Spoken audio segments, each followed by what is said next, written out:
Issues with audio. Hello, everybody. Good to see you all.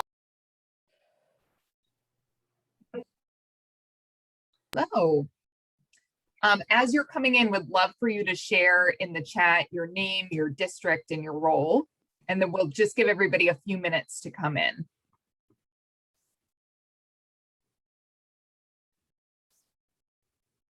Good afternoon. Hi, everyone.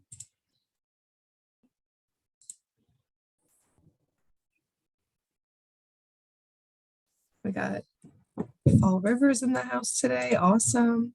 Nice. Right. Some directors of science. Awesome. Nice. Kevin, nice to have you here. Thank you for coming.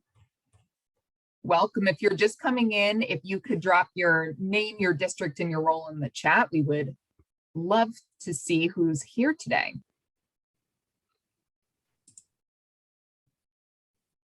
Welcome, Anne. Welcome, Amber. Welcome, Michelle.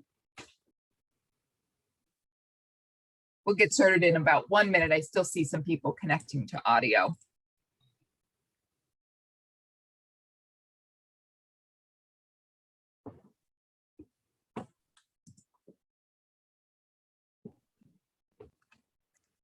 All right.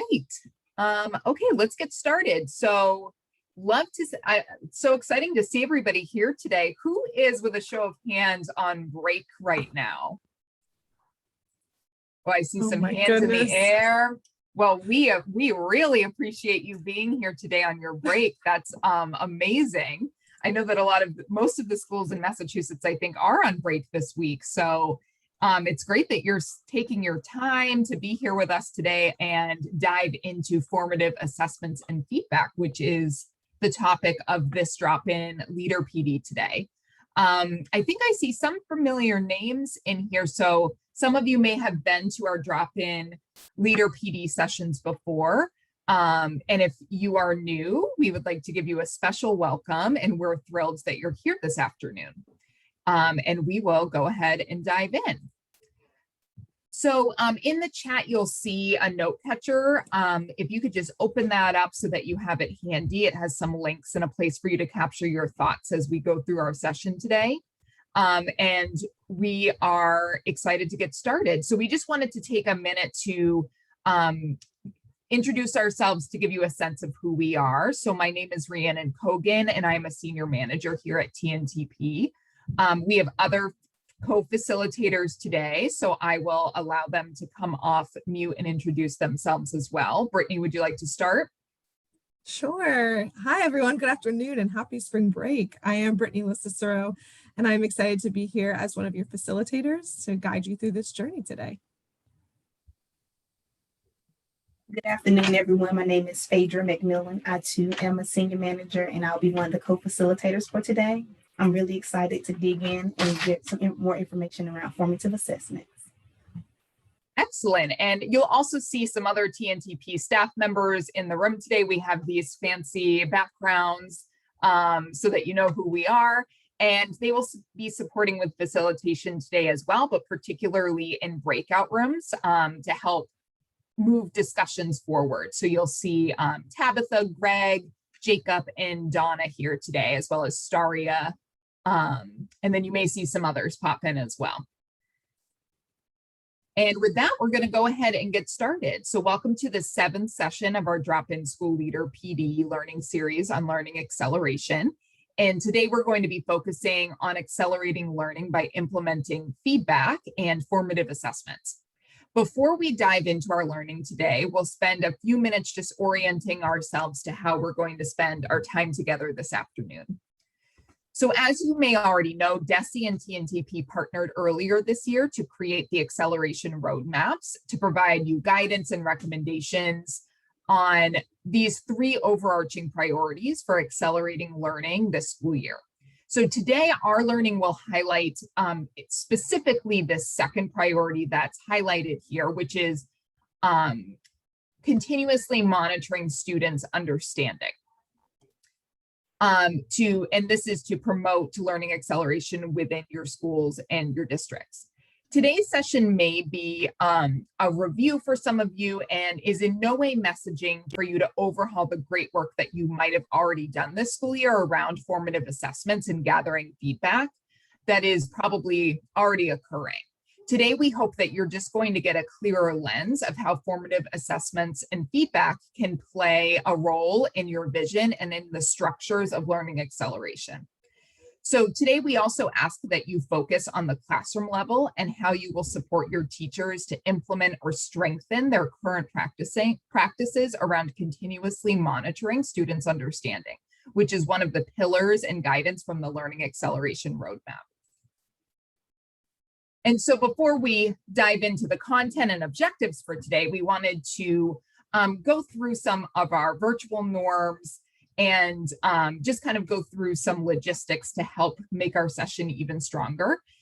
So we first want to thank you again for joining us today, especially those of you who are taking time over your break. In some ways, it might be really helpful because we know that the life of a school leader is a very busy one. So it will hopefully help you be able to focus more on the content today. But just speaking of being fully present, we know it can be tempting to just sign on and listen in, but we want to remind our sessions that our participants that we strive for high engagement during our sessions. So today you're going to be asked to join breakout rooms throughout the session to share your reflections and questions. And so when you can, please try to leave your cameras on, particularly in these breakouts. But we understand that you may need to turn your camera off from time to time throughout the session, which is completely okay. So again, thank you in advance for fully engaging with our learning community today. In addition to being present, we have a few additional values and shared norms that we'd like to embrace today. So I'll just give you a moment to scan through those values and type in the chat which value you're going to keep front of mind today.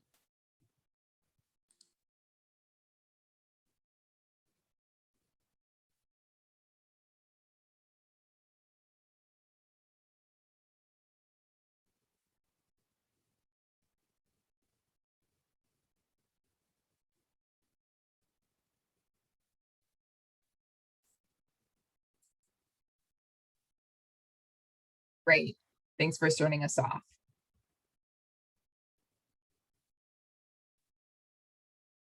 Excellent. Seeing a couple teaching practice, not perfection. Yes, it's certainly a process. Excellent. We have a good sampling of the different values. Great. So, and finally, if you have a private question that comes up throughout the session, please send a private chat to Tabitha Hammond at TNTP. She can answer any of your questions that may arise, and we'll be scanning the chat for those questions. So with that, here are our objectives for today. Brittany, would you mind coming off mute and reading our objectives for us? Sure. So today we are going to clarify the role of formative assessments in improving student learning outcomes. Then we're going to examine effective strategies for providing students with academic feedback, and we're going to be watching some videos. Love videos. And then we're going to have some time to plan for how you can begin to apply and cultivate these practices in your own school through collaboration with your colleagues here in this Zoom room today. Great. Thank you, Brittany.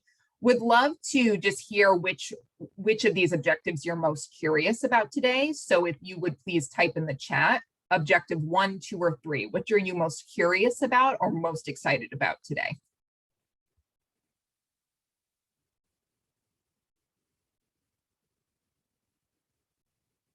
Great. Seeing a lot of 2s. Must have been because you dropped in videos, Brittany. We love watching a good video, seeing it in practice. Excellent. Okay, so with that, we're going to do a few things today, just to synthesize. We're going to clearly define the role of formative assessments and how to ensure they are appropriately addressing learning outcomes in your schools. Then we're going to take a look at effective strategies for providing students with academic feedback by watching videos of this in action, as Brittany mentioned. And finally, we are going to think about how we can use these skills and concepts within this PD today and build capacity within our schools. So I'll now pass it to Phaedra, who will lead us through our first objective today. Rhiannon. So let's get started and clarify the role of formative assessments in improving student learning outcomes. In the chat, we are going to drop a link for a Jamboard. It's also a part of your note catcher, but we'll drop the link again in the chat for your convenience. It's important to first reflect on a vision for formative assessments. Visit the Jamboard at the end of the session to see if or how your vision evolved as you grapple with the research and instructional tool. Before we start, I want you to take a few moments to reflect on your current vision for how formative assessments and feedback are being leveraged in your schools and districts. Think about what walking into a classroom that exemplifies strong instruction currently looks like to you. Think about teacher inputs as well as student outcomes. What is the teacher doing? What is the teacher saying? What are you seeing as well as hearing from the students? We're going to take about 4 minutes to formulate these ideas onto a Jamboard. I will ask that you make note of any additions from your colleagues that align to your vision and reflect on anything that may have resonated with you. Once we return at the end of the 4 minutes, I'll be looking for 2 risk takers to share out something that resonated with you from the board. And I'll start my timer now. I will let you know whenever we've reached our halfway mark.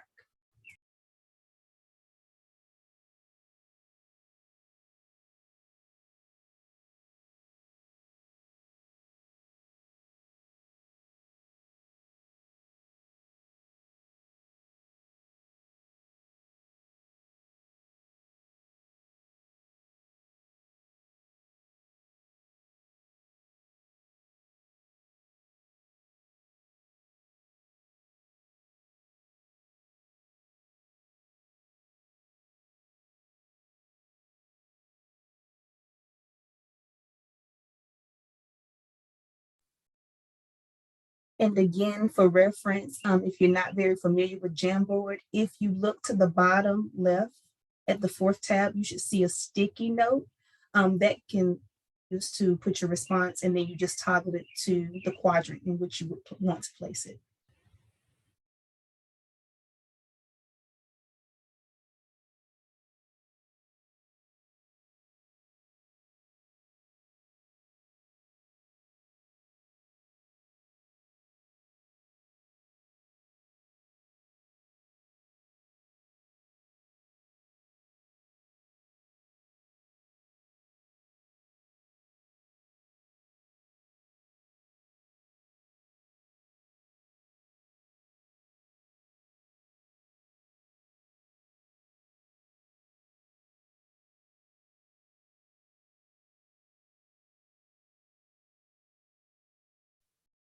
Have reached our halfway mark, so you have about another 2 minutes to place your responses onto the board. Loving some of the responses that I'm seeing.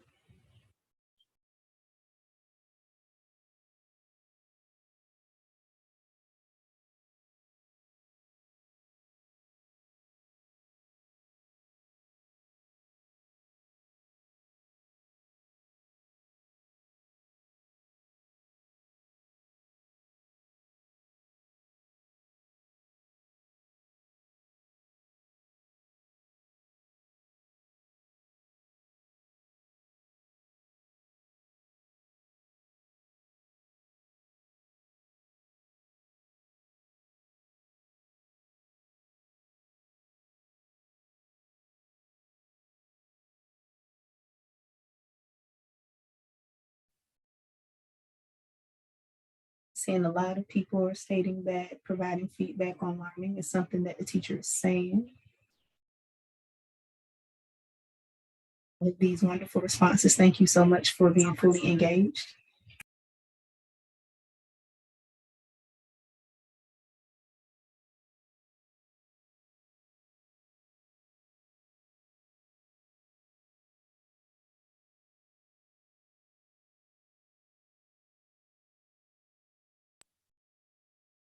All right, we have about another 20 seconds remaining, and then I'm going to ask 2 risk takers to come off mute and share some things that resonated with you from the board.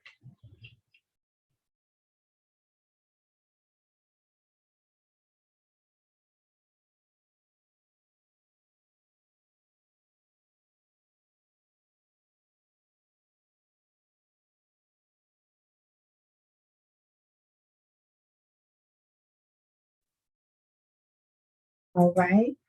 So do I have any volunteers who would like to start the conversation?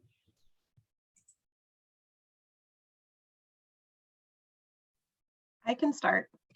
Thank you so much. I think one of the things that resonates with me is seeing the shift in the traditional role of the teacher. They're not this, so-called sage on the stage. They've moved to a facilitator where they're walking around the room, they're on the side, they're not positioned in the front of the classroom. So what I'm picturing is a teacher that, when you walk into a classroom, a teacher that's sitting with students or engaged with students, asking them questions, not telling them how to do something, probing the students to see what the student's understanding is through different types of questionings. And then what you see from the students or hear from the students is them actively engaged, potentially with partners who are in a group, and hearing them have a discussion that's kind of led by themselves, with the teacher just listening in to take notes of where those kids' understandings could be. Thank you so much for that input, Beth. Another that would like to come off mute and add to or tell us something that resonated with you as well from the board? I'd like to share something. I think that from what I'm hearing from students for that box, where students are taking risks and there's a feeling of safety where they can, if they're asked to engage in, let's say, a critical thinking task and they do so, and even if they have a misconception or are wrong, they can still engage in that academic discourse and share what they don't know, because often from that is where they can get into deeper learning, to be able to identify those misconceptions and go a little deeper. So learning from mistakes, basically. Thank you for Dina. I hope I pronounced your name correctly. Heard Beth and Dina say is whenever they're walking in, they're seeing student discourse as well as hearing the teacher ask those questions that allow for productive struggle, but allow scholars to arrive to their conclusions on their own. The teacher is moving into that role of facilitator versus initiator, which means that they're putting the oneness of that educational learning experience back onto the shoulders of the scholar. Thank you so much for that. So what you will realize is most of what we discussed today is research taken from Learning in the Fast Lane by Susie Pepper Rollins. Far too often, formative assessments are given to students with the idea that we are gathering data and information regarding their performance. However, too often students do not learn how they've performed on those assessments until days or sometimes even weeks later. The intent of these assessments is to ensure that educators are providing students with feedback on how to improve. However, when the feedback is delayed, students end up on the opposing side of improvement, which leads to an abyss of academic struggle and often frustration. Receiving a poor grade with no immediate feedback or opportunity on how to improve can just further increase their frustrations. And we as educators have missed the window where students productively struggle with the content. Instead of supporting and guiding students to get an understanding of the task and content at hand, we unintentionally may be increasing the frustration levels while simultaneously decreasing the likelihood of them learning the task and that learning sticking. Giving students feedback in the moment is the highest leveraged way to ensure that we are accelerating learning and is the premise of our learning for today. So why formative assessments and feedback work? Excuse me. Formative assessment achieves very strong gains because it provides a vehicle to give students timely feedback on their work and enables teachers to make immediate adjustments to instruction. When the frequency of descriptive feedback goes up and evaluative feedback goes down, students learn more. Hattie and Temperley in 2007 reported that feedback has potentially great power in influencing student achievement, especially when it is about how to perform a task more effectively.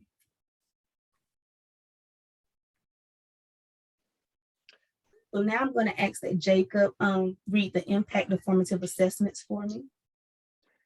Thank you, Pedro. Hi, everyone. Great slide to share. I love this slide. When formative assessments are consistently present in a class, this first bullet's my favorite, students can learn in 6 or 7 months what would take other students 10 months to learn. Effectiveness is comparable to one-on-one tutoring, which is always ideal. Students sustain achievement over time and greater success on standardized tests. Students are more likely to persevere when they succeed the first time around and become more confident learners. Thank you so much. Teachers and students alike should know how they are performing academically at all times, not just overall, but on the specific learning target and objective for the lesson. Now that we know what research says, as well as the why and the impact behind formative assessments, let's take a moment to explore the what. What is a formative assessment? A formative assessment is a process conducted during instruction that yields feedback, enabling teachers and students to make adjustments that improve student achievement. I want you to take a moment to think about when you are in a classroom observing a teacher. What are some indicators that the teacher is gathering formative assessment? That now, please.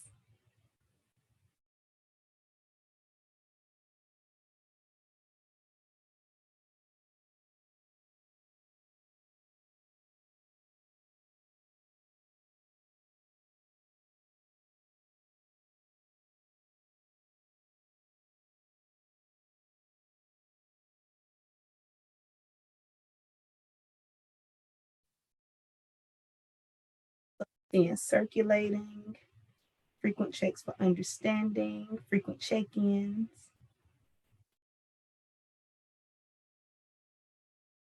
Exit tickets. Okay, we're going to share some indicators on the slide, and I want you to look at what we have and consider it against what you have. If you've never seen some of these things, maybe take a moment to jot it down. But as you will see, a lot of what is already happening in your buildings is also indicators that we've placed on our slide. Let's take a moment to think of what are some examples of formative assessments that you've seen in classrooms within your district. Take a moment to put those in the chat as well.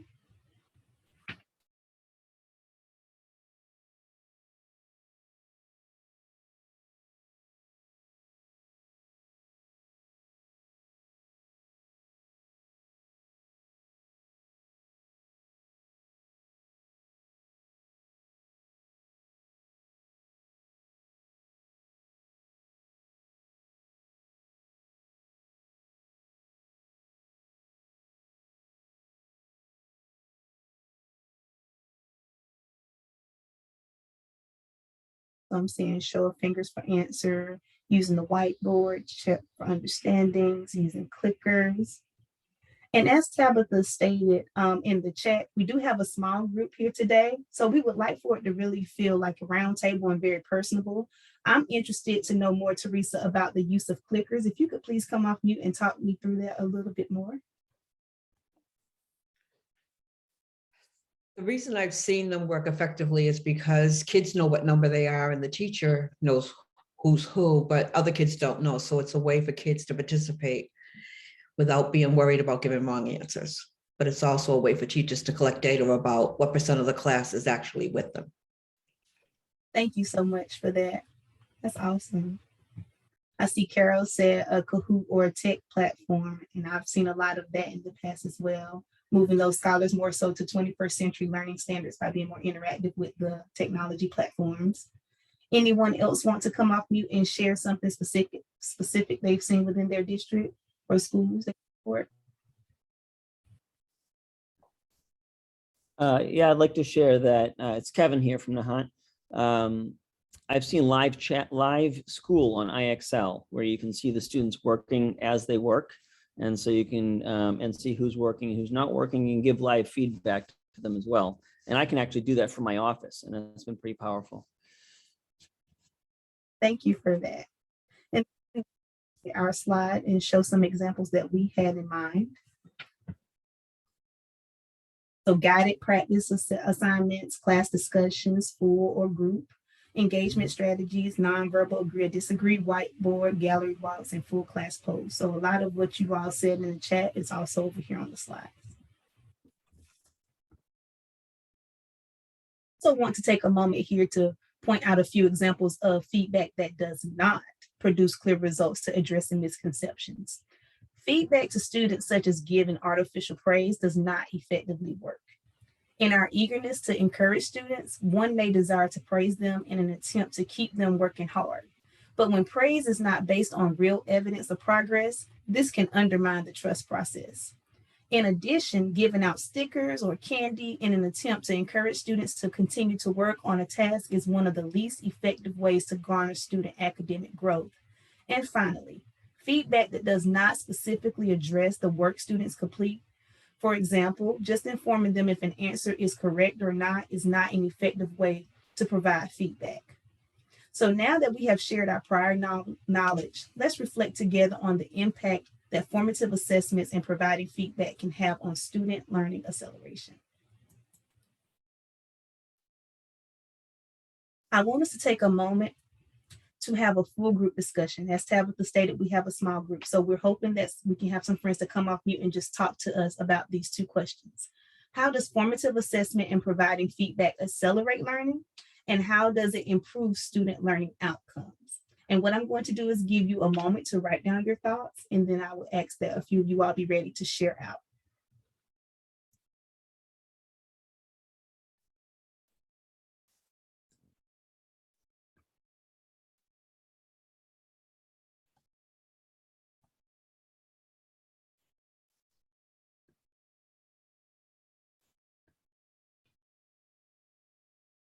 So how does it improve student?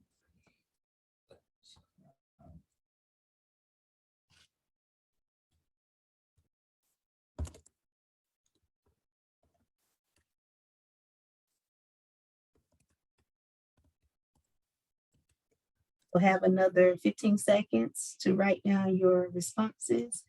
And then I'm going to challenge at least 3 friends to come off mute and discuss.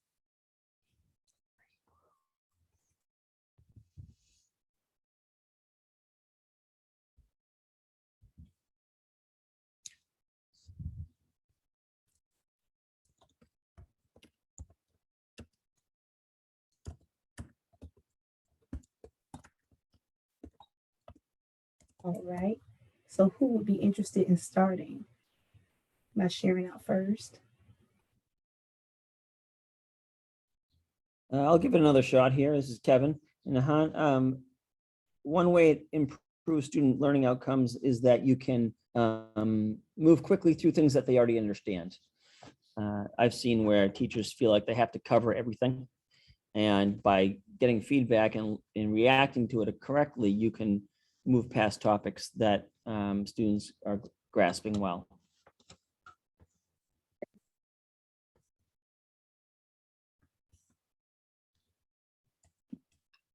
I'd like to add to that. I think it increases student accountability. So they can't be passive during a lesson. They have to be active participants. And I think that feedback keeps the ball rolling.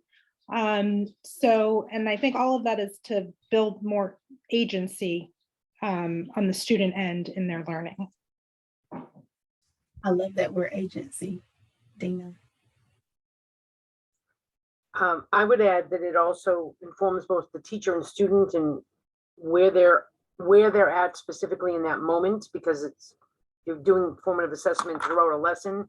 You're kind of doing that constant check-in so that you can redirect in that moment as opposed to letting it kind of cement itself in. And now it could be a day, days, could be weeks before you realize that there's a misunderstanding or a misconception. And so I also think it helps to improve the motivation when the student knows how they're doing and can identify where they're at and what the next steps are. They're more likely to engage. Absolutely, Sherry. Thank you so much for that feedback.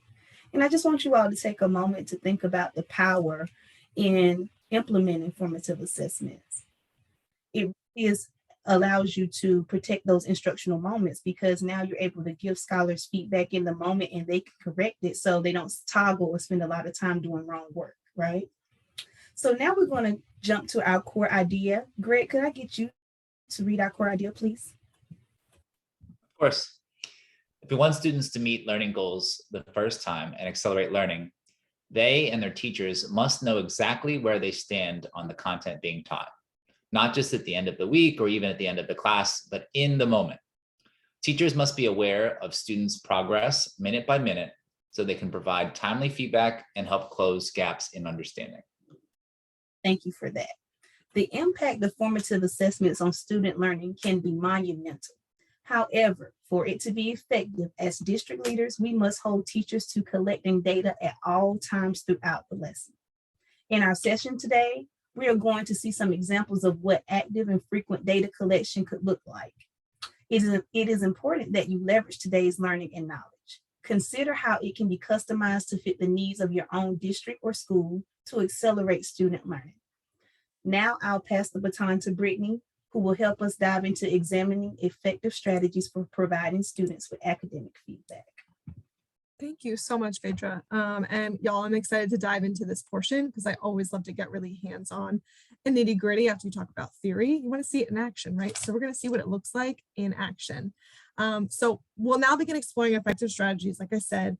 But first, I want to acknowledge that you and your school or your district may have already have strong systems established for providing students with academic feedback. And so the goal for today is to hone your instructional lens through a shared experience and not to drop everything you already have in place. Okay, I don't want you to do that. You already have systems in place that work, continue that. I want this to be able to hone and perfect systems that you already have in place or act as an entryway point for you to start clearing up your vision for what formative assessments and feedback look like in your specific school. So I challenge you today. We hope that through your learning and discussion with your colleagues, that you think about how to transfer the knowledge and refinements you make to your vision and the great work that you're already doing to make it even more impactful for the student experience within your school districts. So to monitor all students, we need to assess understanding and provide explicit feedback, including error correction frequently, so that we can course correct when needed. Typically, there are three types of major buckets for assessing understanding. There's benchmark assessments that happen, a few times a year and tell us whether there's adequate progress being made towards overall expectations as outlined in the state standards.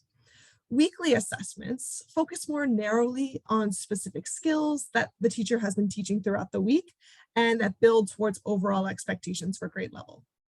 And then there's also that in the moment assessment that gives us insight into what students can know, do, and apply, and where the breakdowns can be. And that's what we're going to focus. But I really want to lift up that all three are important levers for you to utilize as instructional leaders and should exist within your school districts right now. Today, we're going to look at, like I said, examples of the third, the daily on-the-spot feedback and correction, through formative assessments and how that can improve the academic experience for students within your school districts. So exciting. We're going to get to our video. So let's start looking at what giving effective feedback could look like for formative assessments in this video. You may notice in this video that this classroom is very structured. And I want us to zoom in and focus on the routines of the teacher and what she is doing and what she is saying to students to ensure that she is gathering frequent data and giving feedback frequently to students. So as you watch, I'm going to invite you to think about these three questions that you'll see on your slide. One, I want you to write down what you notice about the way the teacher is collecting data. What is she doing? Two, I want you to identify specific teacher actions that provide feedback. So what are the things she's doing to give the feedback to kiddos or students in front of her? And then I want you to consider what the teacher is saying to her students when she's giving feedback. What is her tone of voice? What's the messaging that she's spending with students or saying to students? I want you to focus in on those three things. So we are going to watch for the entire video. It's about 3 minutes and 43 seconds. And I want you to take notes on however feels best for you, either in a Word document, on pen and paper, whatever works, okay? So we're going to share our screen and let's watch. Check out this verbo. Oh, man. Look at me. This. There we go. You have two really short passages to read. They're more like little paragraphs and a prompt at the bottom. You're going to plan on the back. So it mostly just looks like a blank piece of paper, but that's where your plan is going to go. It's a little bit of outline practice. You have 12 minutes to do this. Begin.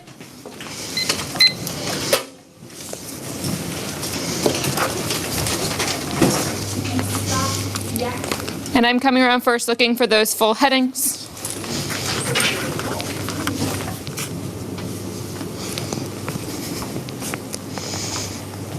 Add $1 to Jason for his urgency. Don't forget the active reading. The passages are short, but you should still do that.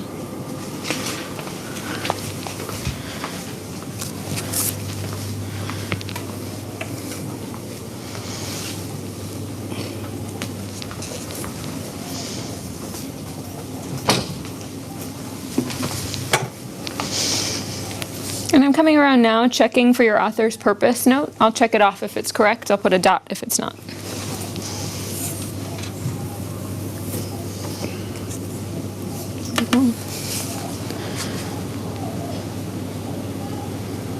Don't forget that note.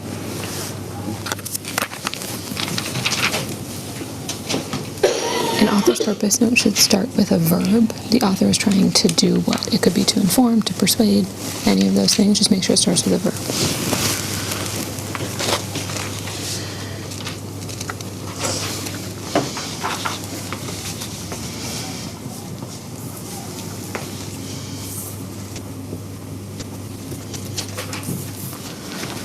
You have 7 minutes remaining. You want to be getting to the outline within the next minute.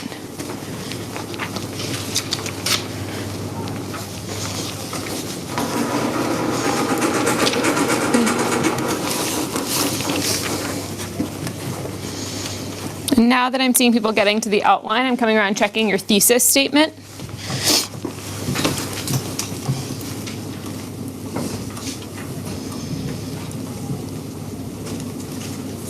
Don't forget to put quotes around the titles of the articles, but then you got it.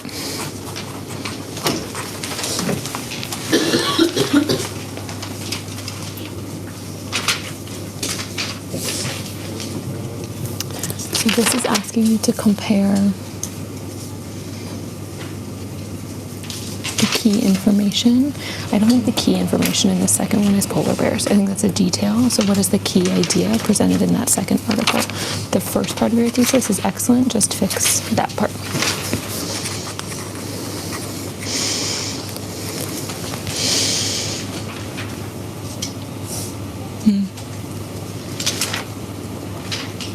Nice, Maya. I like saying how they show the information.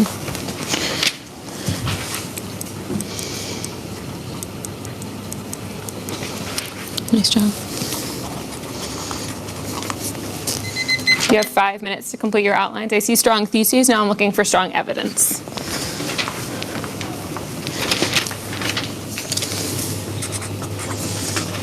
AJ's doing a really nice job of writing his evidence in shorthand. Paragraph 4, sentence 2. Doesn't take a super long time. Yanea did the same thing, just a key word from the quote. Can these Tesla solar panels? Okay, so thank you for watching that. Now that we've watched, we're going to take 1 minute, okay, independently, solo and silent, as I used to say to my students, to look through your notes and be ready to have a robust discussion with your colleagues because we're about to go into breakout groups. So I'm going to set my timer for 1 minute, gather up your notes and thoughts, and then we're going to go into breakout groups.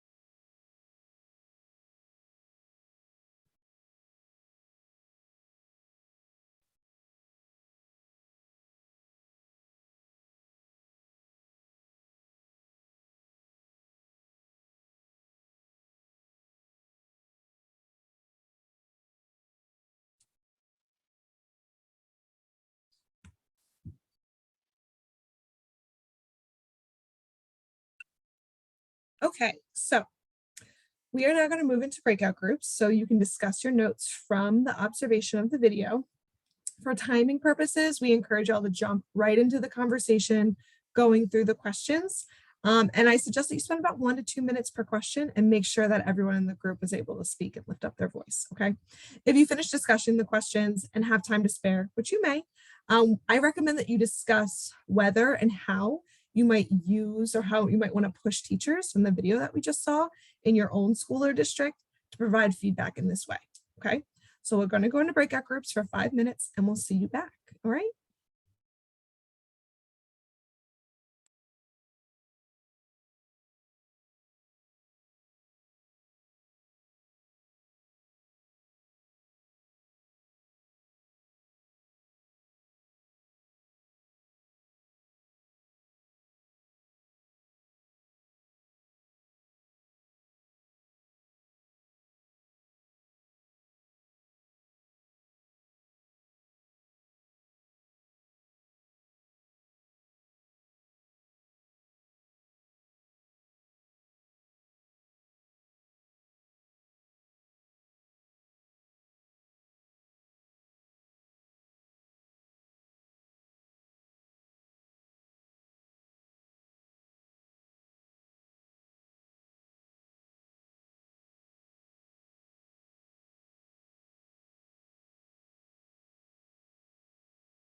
All right. Hey, welcome back.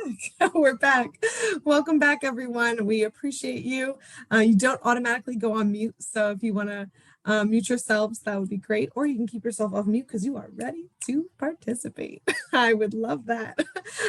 So let's share out. Come off mute. What did you notice about the teacher and how the teacher was collecting data and giving feedback? What was effective? Or potentially what was ineffective, or what excites you to take it back to your school district? I'll start, because what I was most impressed by was that the alacrity at which she went around that room, and she visited every kid multiple times, but it was each layer of the assignment, each expectation. So, when she was checking for the thesis statement, she went around and checked every one of them, and everything she was looking for was one step at a time. So it wasn't like waiting till the end when they all turn it at the end of the period and now you've lost that moment. And that the expectations were very clear, so she didn't have to spend a lot of time teaching it. They already knew, it was clear. Her feedback could be targeted that way because they knew what the expectation was. So she was using the language of the standard, right? So that's very powerful and valuable. And then we were talking about my group, the checklist that she had. We think that maybe that might have helped her for planning for the next lesson. Keeping track of where the kids are at. Does she need to focus for whole group or small group instruction based on what she saw as she circulated? Yeah, thank you for lifting that up, Sherry. The impact of gathering small bite-sized data and then being able, and clearly communicating what you're looking for to students can be monumental, right? Would anyone else like to come off mute and share reflections about effectiveness, what you would like to take back to your district? Or ineffectiveness, always open for that too. I wouldn't say that, I'm sorry. No, go ahead. Thank you. I wouldn't say that the teacher was really ineffective, but I would have liked more context because, and I said this in my breakout group, she was giving verbal feedback and it seemed like a lot.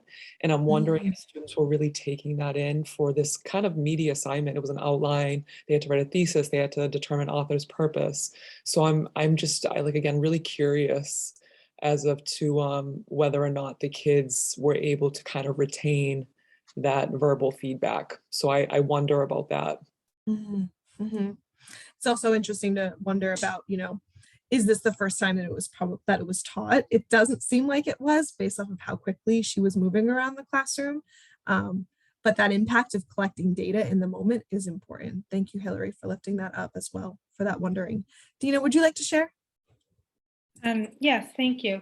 I think what I found interesting was, I'm typically seeing a lot of collecting data, formative assessment data at the end of the class. So I really appreciated that this was broken down into stages for this assignment, and the kids were getting that real-time feedback for each section at that time. So the teacher wasn't exhausting herself covering the whole assignment and all that, jumping around. It was, you were getting feedback on, let's say, the thesis or the headings or so forth. So I thought that was helpful. And I think one theme in our school is we're, doing a lot of work in claim evidence reasoning, and that is happening in multiple disciplines. And we seem to be stuck a little bit. So an idea of feedback like this and breaking it down in a format like this would be helpful to us. Yeah. Thank you, Dina. And the impact of stopping students, or checking on students whether or not they have that claim correctly in your district is going to be, could be a monumental move to shift in student engagement and student learning. Students know immediately or as immediate as possible whether or not they're on the right track or not, will increase overall confidence and will decrease those frustration levels that I know as a former 6th grade teacher, kiddos get frustrated very easily when something is hard. Well, I think that the fact that she was going step by step, if they, because think about how that assignment, they're all linked. If you, almost like a math problem, if you miss a piece of that, it's going to impact the rest of the assignment, right? So by going step by step, it alleviates that likelihood that they could go down the wrong path and get all the way down. And then as I taught 6th and 7th grade myself, they're like, I'm not doing that again. I already did it. That's it. I'm done. Right. So my guess is too that at the end, if she collects these, then she can look at the the whole piece together, and does it meet the standard? Does it flow?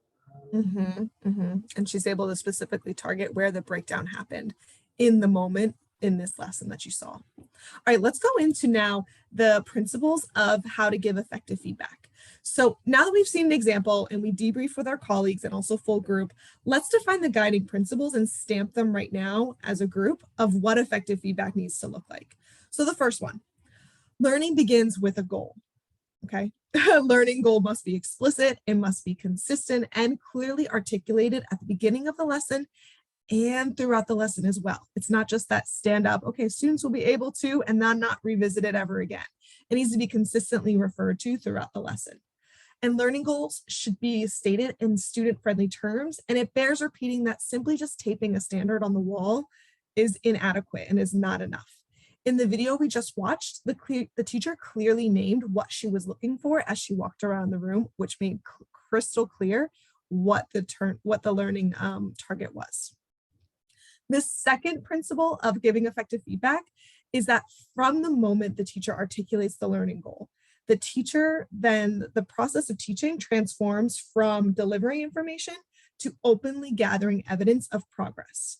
So I want you to type in the chat right now, how did the last video provide feedback explicitly addresses how students can achieve? What did she do?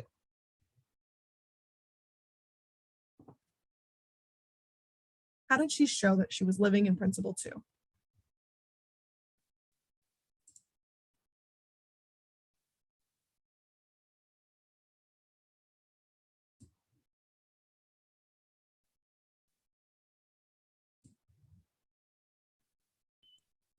One thing that she did was she clearly identified when students had written a clear thesis and when they were ready to go on to their outline.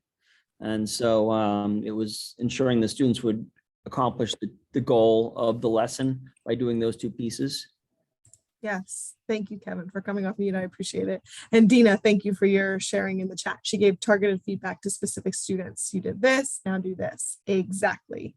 All right, and then the third principle, y'all, is that you involve all learners in the feedback process. So placing the full responsibility for feedback duties with teachers is not only an inefficient use of time for teachers, but it also cuts out students in the learning process. Teachers asking students to review their work with a peer, for example, is an efficient way to give feedback. We didn't see this principle in the video. However, the teacher could have had students in the moment trade papers with their peers to gather feedback, or she could have even grabbed a student's piece of work and put it under the document camera for everyone to examine together and to give feedback. And then she could have said a specific thing or next step that the student should have done to ensure that she was not the only one giving the feedback in the moment. Okay, now let's look at 4. 4, this is not just an academic thing, okay? Deliver feedback as immediately and frequently as possible. Practicing anything incorrectly will not lead you to better results, and practicing something incorrectly can result in increased academic unraveling as students' misconceptions become further entrenched. In the video, what did we see that showcased this principle? How was she delivering feedback as immediately and frequently as possible? Or you can come off mute.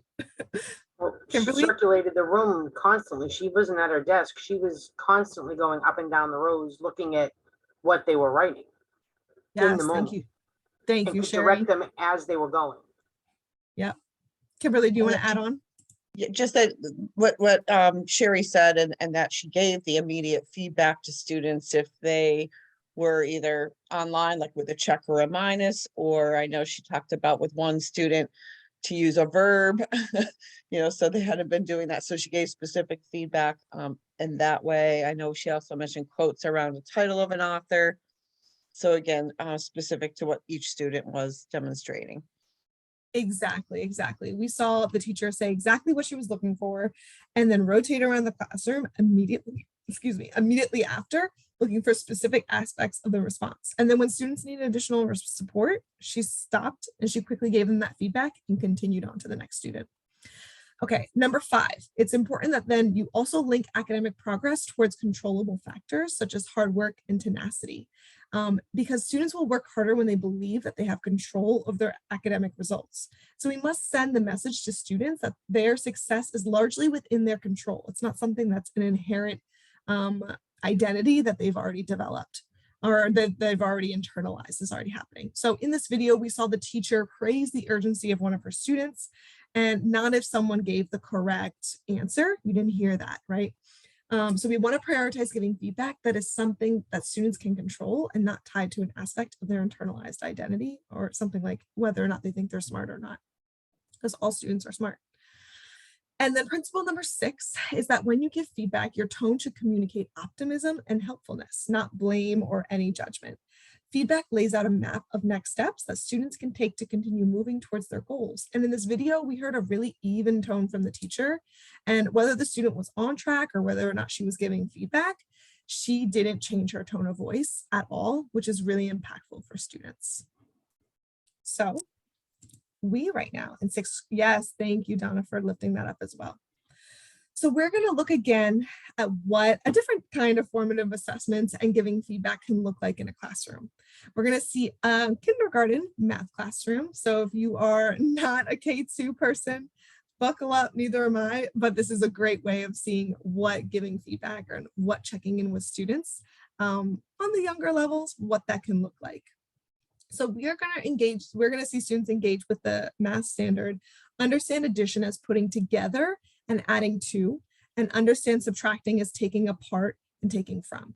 This video is a little bit longer. It's going to be about 16 minutes. It's a 45-minute video though. So if you are interested in watching this whole video, y'all, it is linked in the participant handout with the full access to the video. So if you want to watch the whole thing to see really where she drives at making those moves that we're about to see, I encourage you to watch the whole video to make a sense of like gathering feedback, collecting data, and then what she does with that data. And I want us to really zone in today on the teacher moves and what she says to students throughout the course of the video. All right, so as we watch, we're going to reflect on the same 3 questions. Write down what you notice about the way the teacher is collecting data, identify specific teacher actions that provide feedback, and then consider when or how the teacher should have provided feedback in the moment, okay?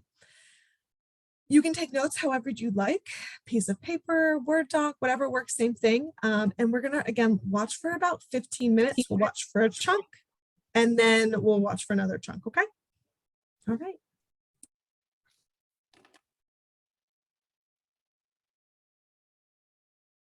All right, my first part. 0. 5. My other part. 5. You're exactly right. Hard. Hard. Hard. Here we go. Let's see if you're ready. My first part. 4. 4. My other part. 1. Good job. It's not hard. This side over here. Let's see how they're going to do. Easier, because it's just 4 of y'all. Easy or hard? Super hard. Super hard, she said. All right, are you ready? 5. 5. What's my other part? 0. 0. Good job. Well, I've got a problem. What? You've helped me out this week. Remember, you had to help me out with the pencil and the pencil box on one day, and then you had to help me out with the 2 sweaters we had and hanging them on the two hooks. Well, tell you, I've got another problem. Yesterday, you helped me with the candy and which pocket we were going to put our candy in. We had 2 pockets and 4 pieces of candy. Well, today I've got another problem. Could you help me out? Would you, could you? Because I went shopping with my mother. My mother loves to go to this little grocery store. And when I go to this grocery store and I put my things up on the belt, you know how the belt will move it down to the cashier? And she goes so fast and she puts them over into the basket. And so really quick, I have to pick them up and put them in the sack. Well, my mother was with me. I had a sack and my mother had a sack. Okay? How many sacks did we have? Show me with your fingers how many sacks we had. We had 2 sacks. We bought, watch this, we bought 1, 2, 3, 4, 5 things at the grocery store. We had 2 sacks when we walked out. How many different ways could we carry those things out by putting them in our sack? Could you help me figure that one out? Yes. All right. Well, I have a board, and you're going to work with your learning partner. I have your grocery sacks. Here's my grocery sack, and this one is my mom's grocery sack. And so I'm going to put If you'll put your 5 items up at the top that Miss Stafford bought. Can I pass them out? Oh, we will do in just a minute. And then we're going to see which way that you can decompose my items and make my part that Miss Stafford carried and my part that my mother carried in her sack. Okay? And I want you to work with your partner, and then we're going to get back together in just a minute and see which way you decompose that 5 so I could carry those grocery things out. All right, Miss Isabella, would you and your learning partner come and find your spot on the floor? Dalton, we just need one. Dalton, can you get the clipboard? And Tyler and Jordan, just one. They're all the same. Hayes and Joseph, she's got them for you.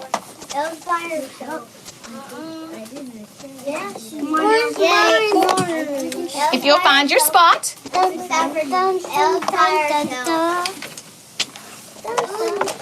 L's with Dalton, Faith and Brantley, Boone and Miss Emma. And on your marking sheet, if both of you will write your name at the top, and then if you will just draw the items, and you can just make a big circle there to show the items. All right. And let's see, I need Benjamin and Miss Kennedy. Yes. And my 3 friends right here. Can you find a spot? Can you find a spot? Just somewhere, if you'll, class, hands and eyes. If you will stop right now, and the first thing you're going to do is write your name on your paper. If you'll write your name and your learning partner, if they'll write their name at the top. All right. Do you have your cubes so that you can use? You've got your cubes? All right, you're ready to start decomposing. Let's see how many ways we can get those things out of the grocery store. Can you put your items up here at the top? Where's your cubes? What? Mm-hmm. Can you put your items up there? You can take them apart if you want to. All right. Who's going to choose a way first? Who's going to see if they can find a way first? Miss Maddie? Let Miss Maddie move them, and then you can record it down. Miss Maddie, how could you move the things and take them out? What would be the part? Oh, my mother's going to get 2. And you're going to have 3. 3. All right. We still have our 5 items? We don't want to leave anything in the store. All right. So Riley's going to record that down for us. Oh.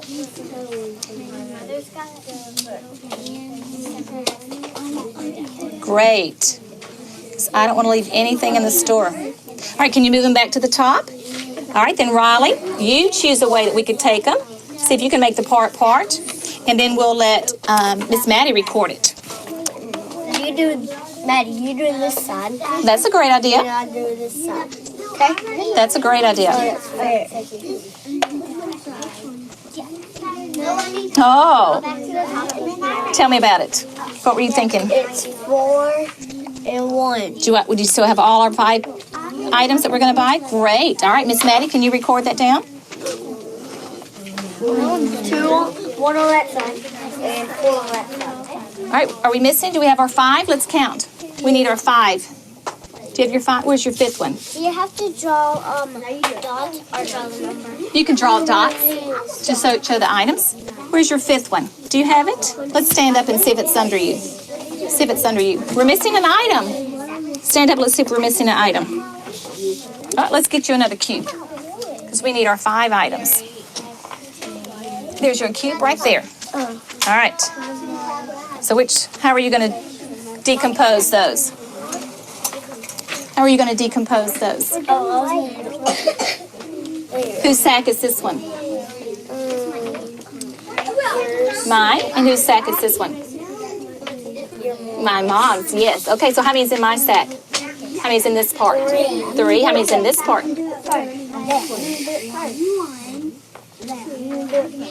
Can you touch and count? 2. Good job. Do you still have 5 items that you're leaving the store with? All right. Are you going to record? I have the paper. So you recorded 3? Paper goes first. And 2. All right. Let's put them back to the top. Miss Emma, what's another way that we can decompose? What part's going to go over here? Go. All right, how many's in this part? 2. How many's in this part? 3. Good job. Do you still have 5 items you're going to carry out? Because we don't leave anything. Okay. That was the same thing. I think you had 3 over here and 2 there. So this time, and whose sack was this one? 2. And how many were in this one? 3. Okay, can you write that down and mark it for us? So in this sack, you're going to do 2. Great job. All right, Miss Kennedy and Benjamin, how are we doing? Good. I picked 1 on that side and 4 on that side. Do you still have 5? Whose sack is this one? Whose sack is this one? That's mine. Great. And there's still 5 altogether? Great job. All right. Joseph and Hayes, how are we doing? Good. Let me see which ways you decompose. Tell me about this one. Tell me about this one. How many were in this sack? 5. How many were in this sack? 0. So whose sack did this belong to? It's mine. So I carried all the things out. My mom didn't have to carry anything out. Great. Good job. Did we get out with all our 5 things? Good job. You did that too? So you're going to make me carry all of them? How many is my mom going to carry? None. Good job. Good job. Good job.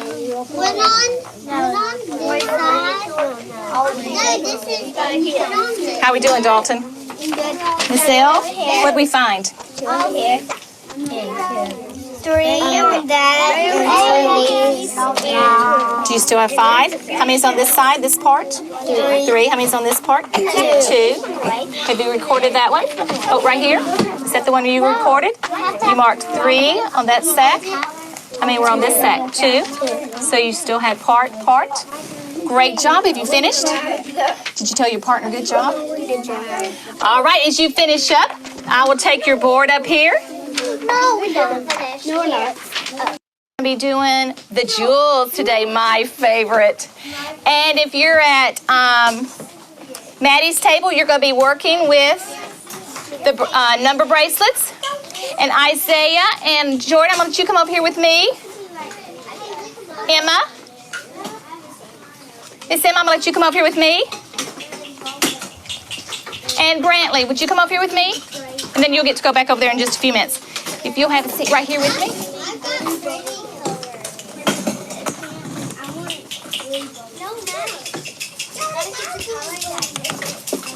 Class. I like seeing those mathematicians at work. If you'll find the crayon that matches the color so that you can record. If you'll look up in your little tub. All right. But what are we going to do today? Well, which one? Well, let's see. I think we'll do this one right here because I want to see. I've got a spider web. A spider web. Are you ready for this? I like those. I think so. I think so. Well, how many spiders? You don't like spider webs? Okay, we'll keep them on the web. How about that? All right, how many spiders do you think we should work with today? 1. 1? What's our number for today, though? 5. 5. Across, down, halfway around. That's the way to make the 5. I think we might just have some spiders. So if you will take those spiders out. Do you know what this thing down here is called?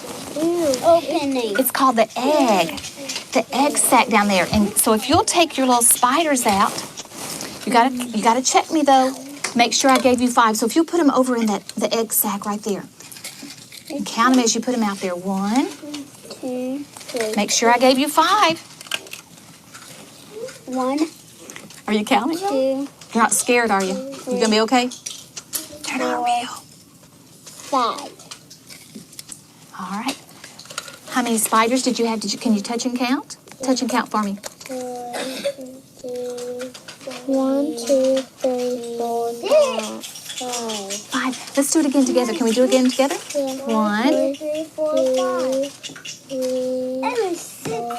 5. Great job. Miss M, how many did you have? 5. 5. Did you have? You gotta check me. 6. I have 5. How many did you have? Let's touch and count. Touch and count. 1, 2, 3, 4, 5. Good job. All right. I have 5 little spiders in the spider web.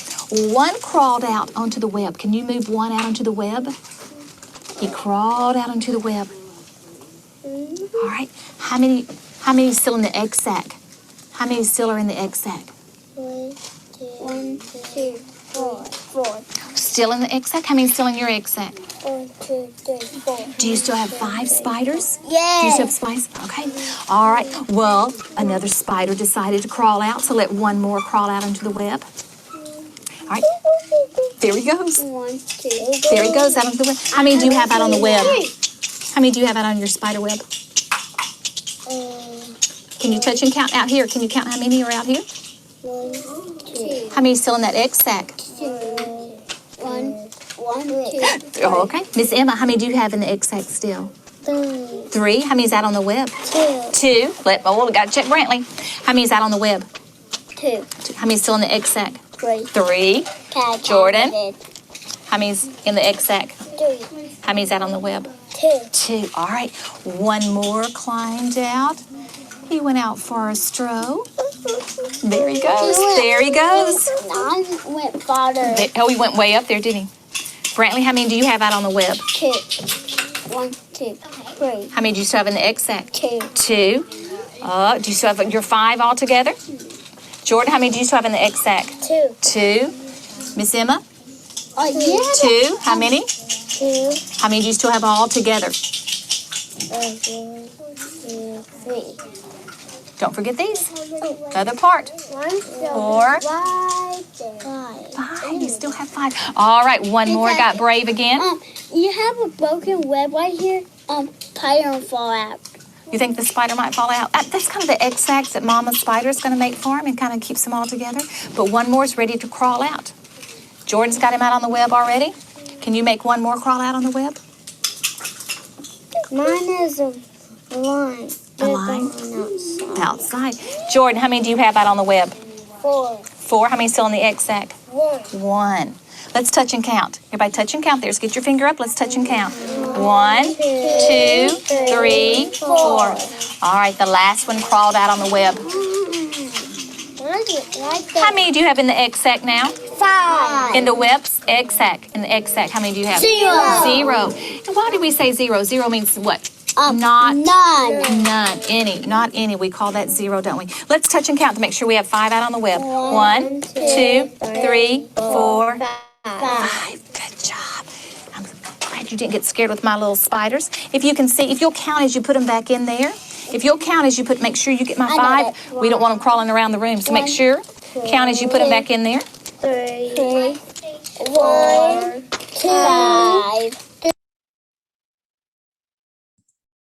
Okay, thank you so much for watching. So we're going to take, just like we did last time, we're going to take 1 minute to gather your notes and thoughts, and then we'll come back together to prepare us for breakout groups. All right, 1 minute to gather your notes.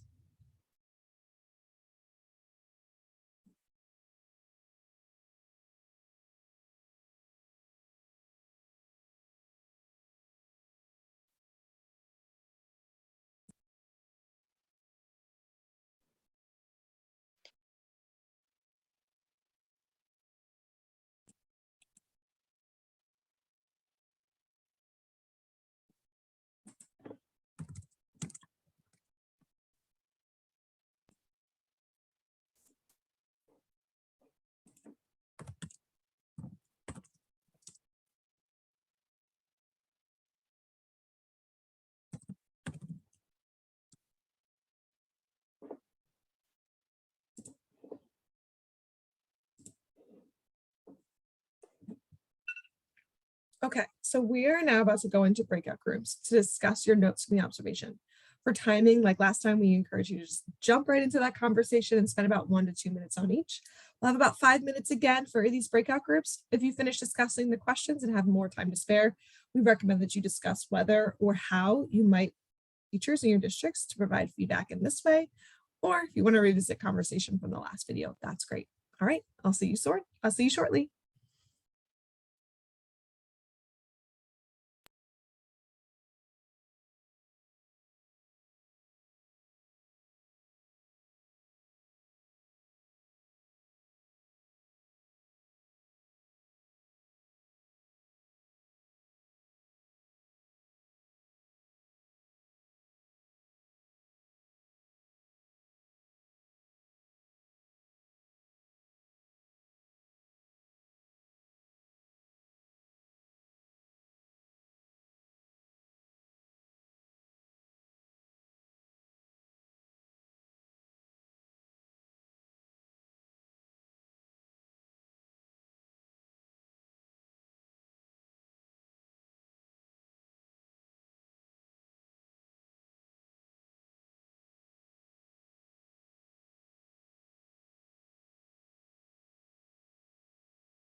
All right, welcome back. When you come back, remember it doesn't automatically put you on mute. So if you want to mute yourself, go on ahead. Or if you're like, Brittany, I am ready to participate. Just give me one moment. So we're going to share out. Either you feel more comfortable typing in the chat or you want to come off mute. What did you notice about the way that the teacher was collecting data and giving feedback? What was particularly effective? What do you think was ineffective? And then potentially what should she have done differently? For effective, I said that she had a visual way to assess the students quickly, and that was effective with his age group. Thank you, Kevin.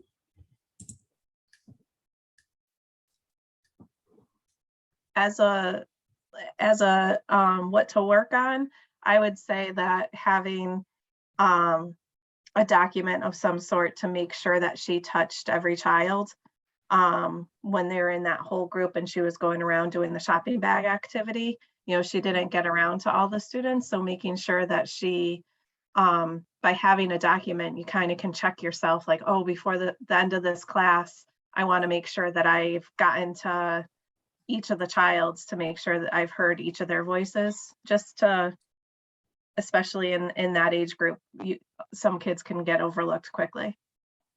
Yes, thank you. So we're going to move on to the 6 principles of this video. So what did we see? So where did you see the first 3 principles playing out in the video that we just watched? So let's start with the first principle.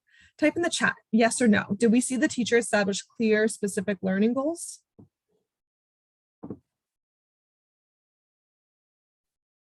Okay, Sherry says yes. Andrew says yes. Kimberly says yes, yes, yes, yes. Okay. So although we didn't hear the very specific learning goal within this excerpt, we did hear the teacher utilize frequent narration of mathematical terminology, decompose, compose, which then led us to believe and led us to understand that that's what the specific standard students were focusing on working on for that lesson. And it was really aligned the entire time. Principle number 2, type in the chat. Did we see teacher provide feedback and demonstrate explicitly how students can achieve the learning goal? Yes or no?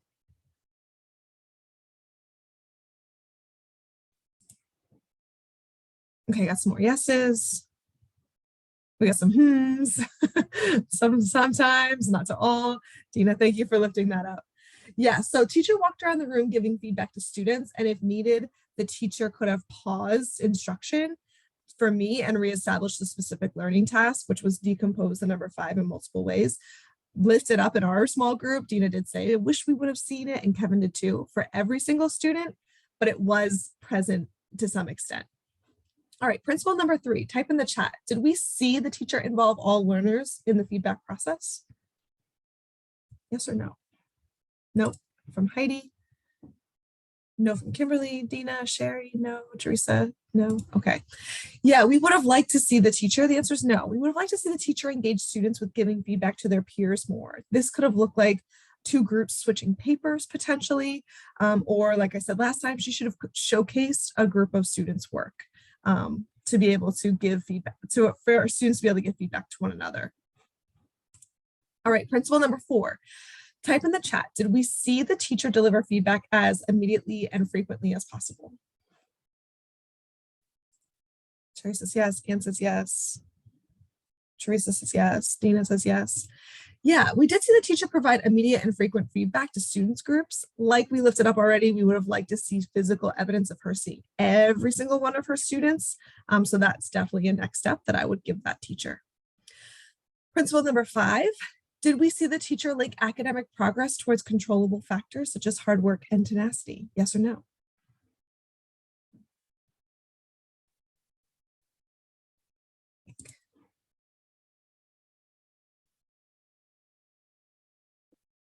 You don't recall, Kevin? It's okay. Sherry says yes. Anne's not sure. That's all right. So we did hear the teacher give specific feedback to students. She said, did you tell your partner good job yet?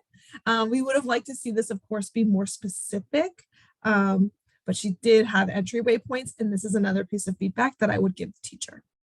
And then the last principle, did we see the teacher being as encouraging as genuinely possible? Yes or no? Yeah, that's an easy one. Yes, she was, I think so. Yes, she was her tone was really even the entire time for her students. And she was loving and encouraging. She said, good job. Yes, you're right. And messaging throughout the entire lesson. She did that full group, partner work, and then also to small group as well. So now, thank y'all for reflecting on that specific teacher's feedback. So this flowchart is going to help us get a little bit clearer on preparing on how to teach, how to deliver instruction, and how to assess work together for on-the-spot corrective feedback. So the first thing a teacher does, so we're going to ask you to put your teacher hat on right now, okay? The first thing a teacher does is to be able to be effectively giving feedback in the moment is that teachers need to prepare for their instruction. They need to internalize their lesson. So they need to ask themselves, what will I look for to know if students are successful? So that's almost like having an exemplar or a criteria for success for specific questions that are strategically aligned to the learning target goal or aligned to the standard that the teacher is assessing for the day. The teacher should also prepare, not only knowing like, what am I looking for? He or she should also know what misconceptions or errors do I anticipate. So for example, if I'm asking for students to write a theme of a passage that we read, I may anticipate that some students may write the main idea instead of the theme, or might write a theme that is not truly universal and may not align. So I need to prepare for that. So what would potentially be the main idea statement that students would say? And then how would I respond to that moment? That's the first thing a teacher must do. Second thing a teacher must do is that they must teach. You get students in front of you, you are teaching them. You provide the input to students. You are delivering that information. And then immediately after done teaching, the teacher then is observing and investigating. They're walking around the classroom. And this is actions. So the teacher is walking around the classroom asking, what trends do I see? Why is this individual student responding this specific way, and being ready to act? And there are 4 different ways that I suggest that we act. And this is not all inclusive. There are other ways to act as well. But teachers can either give corrective feedback individually. Like we saw in the first video, the teacher stopped and gave individual feedback. You could also give corrective feedback full group. That's something, for example, as a quick fix, such as you see that students aren't using the correct character's name in their response, or they're just using he or she or they, instead of using the character's name to identify in the answer what you're looking for. Or you can pause the class completely for discussion on the misconception. Say, all right, students, time out. Let's address this misconception that I'm seeing around the classroom. Or you pause the class completely and reteach that moment. Okay, so those are your 4 different actions. And again, non-inclusive, but those are 4 different actions that a teacher could do when they're collecting feedback in the moment and they're noticing misconceptions have arisen. So the key here is to know when and how to engage in a corrective feedback routine. So when rotating around the classroom, a teacher should give corrective feedback individually when they notice that it's just one student who has a misconception. Give corrections full group when a teacher notices that there is an error across multiple students, but it is one that is quick to address. So example, like I said, students are not using the title or a character's name in their response, or not labeling the units potentially of a word problem. You could for discussion on the misconception when a teacher sees that between 4 to 8 students are making the same mistake, pausing student work and asking a question that will address the misconception. Or you can pause the class and completely reteach. And I always would tell my teachers as a former school leader, if there are more than 8 students who are making the exact same mistake, you got to stop the class. You got to pause and pause the student work and reteach where that misconception is, to ensure that everyone is on the same page and that students aren't further practicing incorrect work. So when giving feedback, remember that the goal isn't to jump to give corrective feedback as quickly as possible. The goal is to think, why is this error happening? And let that drive the feedback that you deliver to students. So now, let's pause here. We're going to step back out to your role as back to school leaders, okay? And we're going to use a slide to transition between our learning of formative assessments and feedback and prepare for a discussion of how we would like to utilize our learning in the context of your school or your district. Did this experience today elevate any takeaways around your initial vision for formative assessments and feedback? And in a moment, we're gonna go back we're gonna go back to visiting the Jamboard. Let me see, is it in the chat? Only by saying good job. It's in the chat right now. And this link will take you back to the Jamboard. I want you to take 3 minutes to reflect and type on Post-it notes to the answers that are to the 2 questions. What are you taking away? How much you revise your vision to include strong formative assessments and feedback? And how might this experience making you think about observational practices and what you will assess in the future? When you go to the Jamboard, you're gonna wanna slide to slide number 2, okay? So up top, in a moment, Rhiannon's gonna share her screen so you can see it. You could make sure that you slide over to number 2. We will be answering those 2 questions. Again, you'll do another Post-it note and write your reflections, all right? And we are gonna take about, let's do 4 minutes, okay? We're gonna take 4 minutes to type in the Jamboard.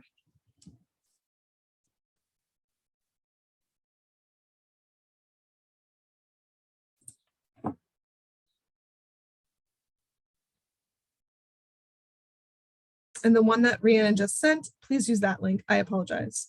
Or it's also in your note catcher.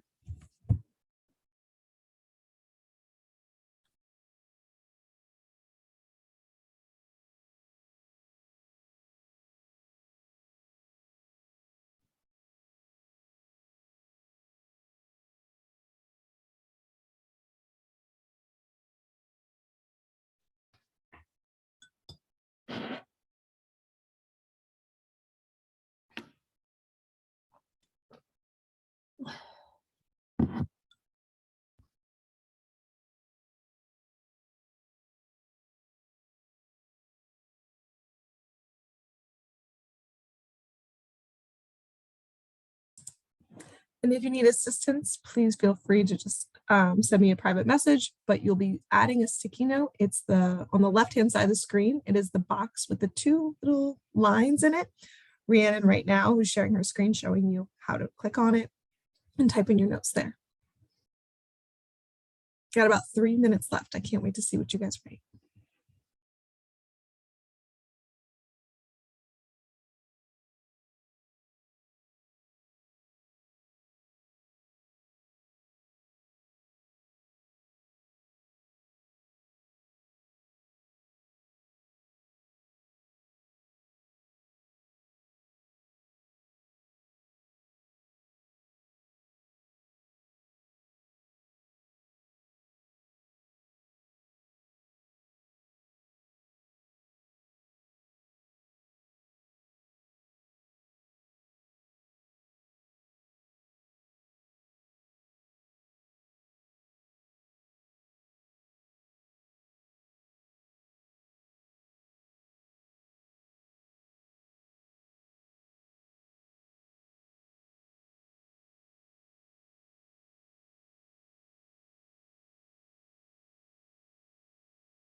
Have another minute and 20 seconds left. Thank you all so much for your contributions to the slide.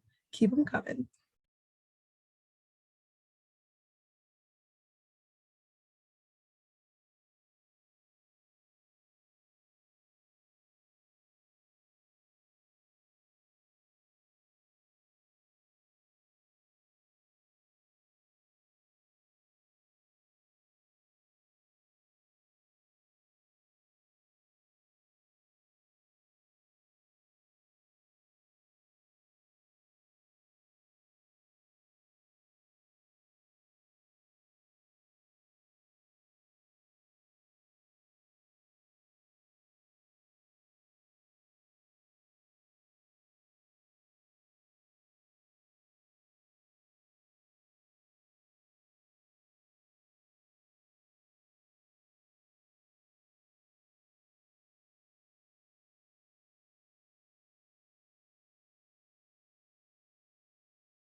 All right, that is our time.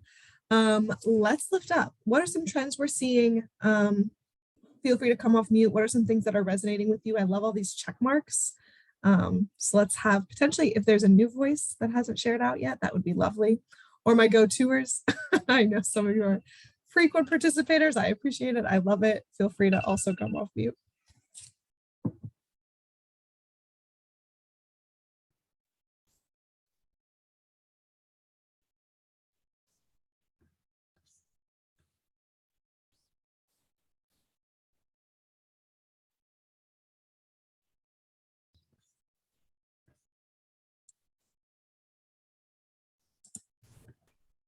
So something that I'm noticing is that it looks like there's some check marks along this green post-it note on the right-hand side, providing admin and teachers with the principles of effective feedback. So we have some agreements there. That's something that we want to take into our schools and our districts to ensure that we're giving effective feedback. Is there anything else we are thinking about taking away for improving the academic experience for students within your districts or schools? One of the things, I didn't type it in, but is that it's part of the principles, that making sure that the teachers know what is it that they're looking for. That has to happen before they even start planning the lesson. What is the expected outcome, and how are you going to know whether or not the students met it? And then what are you going to do if they haven't, figuring out where they are in that continuum. But that's a pretty significant piece, is that do teachers really know what it is they're looking for? Because if you don't, you can't give feedback. Yeah. And that was from that flow chart that I shared on slide 23 that you all had access to. That specific aspect of preparing to give formative feedback, you need to know what you're looking for, the exemplar, the criteria for success potentially, and then what misconceptions, and plan for them, right? You need to be able to plan for those misconceptions to be able to give effective feedback in the moment. Thank you for lifting that up, Sherry. Okay, so we're gonna spend some time in a moment with our colleagues in a breakout group, but first let's go back to our PowerPoint, please.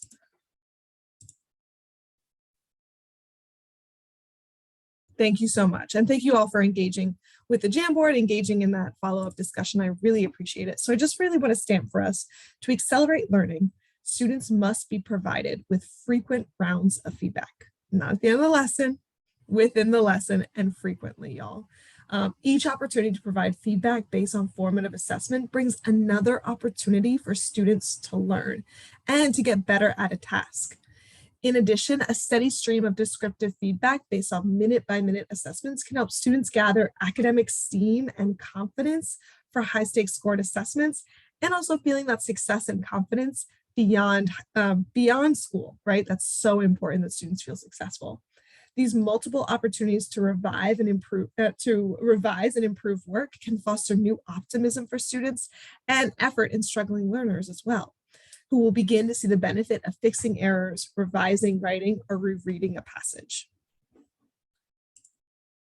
So with that, we are going to transition into some planning. Thanks, Brittany.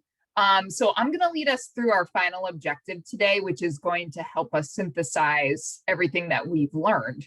So we're going to take some time to think about what we learned about formative assessments and feedback, and think about how we can leverage the tools and practices that Brittany shared today in our schools and in our classrooms. So we're going to move into some work time where we'll do some thinking about how to support teachers in strengthening their use of formative assessments and feedback. If you've been to one of these drop-in PD sessions before, and I know many of you have, this slide is going to look very familiar to you. So today we're going to use these leader levers to reflect on our vision for how teachers utilize formative assessments and provide effective feedback, and what leader inputs can help to bring our vision to fruition. So what needs to happen to support teachers in strengthening their ability to utilize formative assessments and provide students with effective feedback.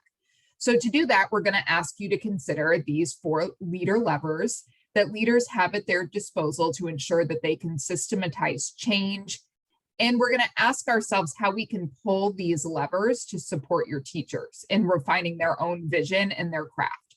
So these 4 levers are expectations. What are the precise expectations of adults? What will you communicate to teachers? Tools. What tools will adults need to meet the expectation? Supports. What supports or development do adults need to implement the system? And then opportunities or time. What time will adults need to learn and refine implementation? So what we're going to do first is just take a few minutes to do some individual reflection. I'm going to ask you to reflect on each of these 4 levers and consider the expectations, tools, support, and time that educators in your context will need in order to implement effective formative assessments and feedback. Then after a few minutes, we'll ask that you select one of these 4 levers to discuss with your colleagues around the state. So for now, just reflect individually and also be thinking about which of these levers you want some more input on potentially, because we are going to be given the opportunity to self-select a breakout room that aligns to one of the levers to allow for collaboration. So think about where you want some thought partnership on colleagues from around the state. So for example, if you want to brainstorm some ideas for trainings or PDs, you could join the support breakout group. So for now, let's take some time to individually reflect on each of these 4 levers, and then we'll open breakout rooms in about 4 minutes.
Take about 1 more minute. So start thinking about which of the lever breakout rooms you might want to go into. And we'll open them momentarily.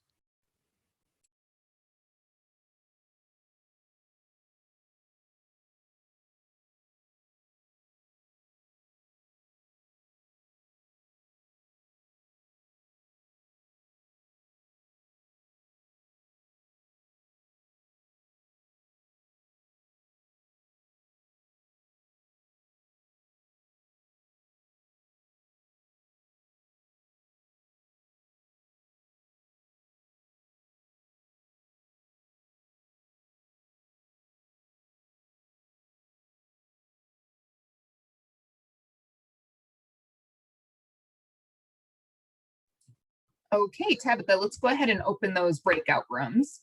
You should be able to press breakout rooms and then select which room you would like to go to. And if you need help getting into a room, just let us know and we can move you in there.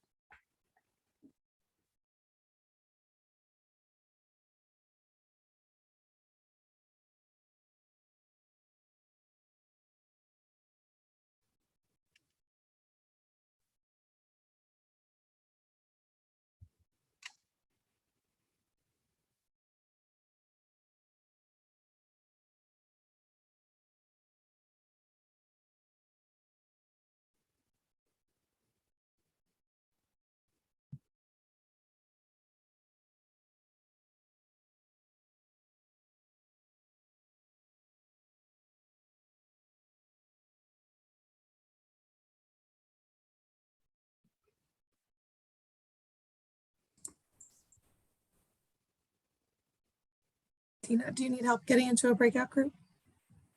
No? Okay. You're on mute. It's okay.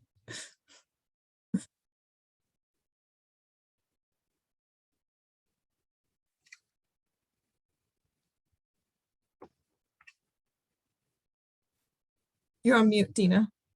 I'll ask to unmute you. Sorry, it wasn't giving me the option to join a room. Oh, okay. Which room would you like to join? Either 1 or 3. Okay. Sending you there. I'm gonna hop into support since there's the crew there. Okay. I'll go in with Daria because I was there last time. I feel like there's a lot of TNT peers in that room already. In support.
All right, welcome back, everybody.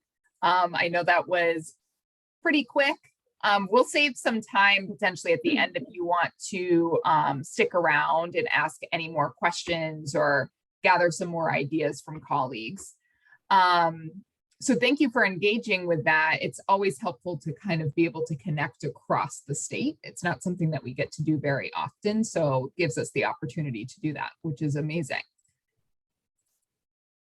So for our for final reflections today, I would love to invite us, because we're such a small group, for a few people to just come off mute and share some things that they're thinking about today or reflecting on.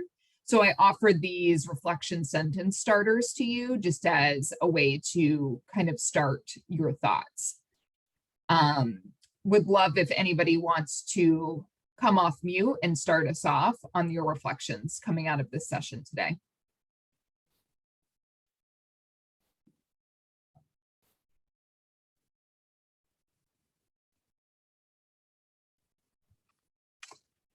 How about I learned how important and impactful formative assessments can play in our growth of students. Great, thank I don't you. know if there's anything else. No, that's perfect.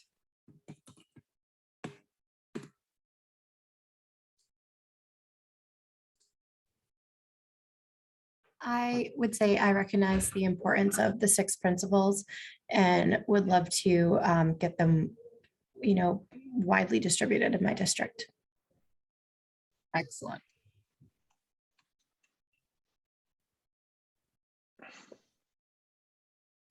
I could also say I recognize that this would be a shift for teachers and one that we would need to strategically plan for, decide, and how to move the staff forward. Yeah, starting with that vision for what this looks like as for you as the school leader is so important, especially when it is a shift and not already in practice. Great reflection.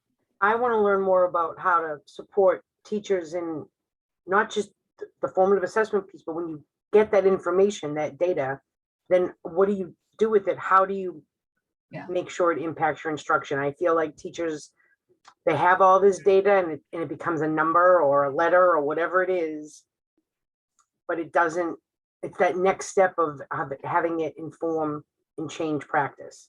That's where we keep falling down. We're data rich. But it doesn't always translate into a change. Yeah, so I'm thinking about that, the ACT section of the flow chart might be a really good place to start. I want to learn more about how I can leverage teachers to support each other in this work. I don't have coaches. I don't have a lot of time directly working with the whole team. Other than the teachers I do evaluate. And it's just so rich what we've learned today, and I'm sure there's so much more. And I'm thinking like how to get teachers that are doing it or doing it well to share with their colleagues and learn from each other. Great. Such a good point, Dina, that collaboration. Great. If you have other reflections that you're eager to share, I encourage you to drop it in the chat. It looks like some people have already started their reflections there as well. Love it. And we want to thank you all for your engagement today in the session. It was nice having this like small group to discuss and really dive into the content. We would love if you would take some time to fill out our feedback form for us. We really do look at your feedback and aim to make our sessions as impactful as possible for you all. So we would love to get your feedback so that we can implement for our final drop-in PD session in May for this school year. So thank you all again for your engagement. The link is in the chat. I think it's also in your handout as well. And like I mentioned, we are happy to stay on the line for the next few minutes if anyone has any additional questions or thoughts that they wanted to run by us. And if you are on spring break right now, I hope that you enjoy the rest of your spring break. Thank you so much for taking time to be with us. We appreciate you so much. Great program. Thank you for the program. Yeah, thank you, Kevin. Thank you, Kevin. Thank you so much. It was great. Thank you, Heidi. Thank you.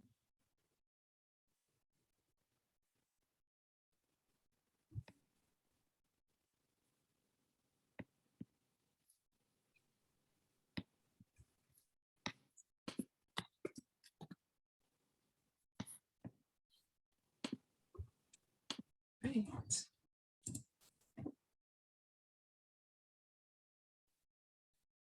Right. Recording?